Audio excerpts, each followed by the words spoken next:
So the comic Kensei by Shurik is based on this video game Kenshi. Very confusing. Try to stick with me here, fellas. So as usual, I'm just gonna have some extra thoughts here over the Q&A. The slides are moving too fast. You just pause the video and read along. So I think this is the first comic that I've covered that's actually based off of something. It's not an original concept, but you can see here from the art.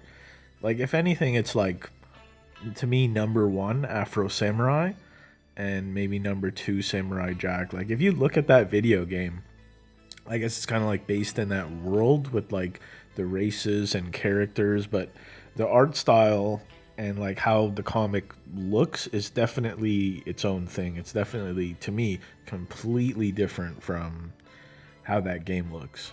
Other than maybe the character designs, but what really makes Shurik different is like the super extremely exaggerated angles.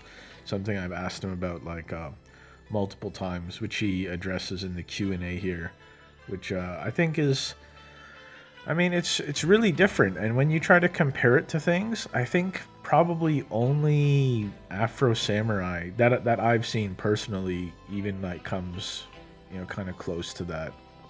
So I think it's something unique. And then he posts a link here to these pictures in this restaurant wall. So that's kind of interesting. We get to see where the where the crazy angles come from.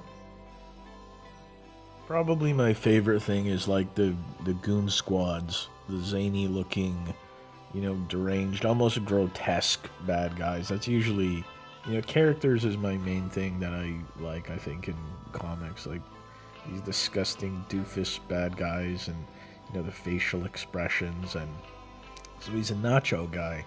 He likes nachos. They're pretty delicious, you have to say. And I never watched Gilligan's Island, so I don't really know anything about Gilligan's Island. But this girl for sure is like really very cute. Really nice face here in this picture. So I ask about the main character here, the guy with the really long white dreadlocks. I think it's a very cool character design, but it's not like overly complicated. It's kind of simple, but it's probably maybe the dreads that do it for me because it gives you like lines of motion as they move around. They can be really wild, and he's got like the gaita, the wooden sandals. Really like the character.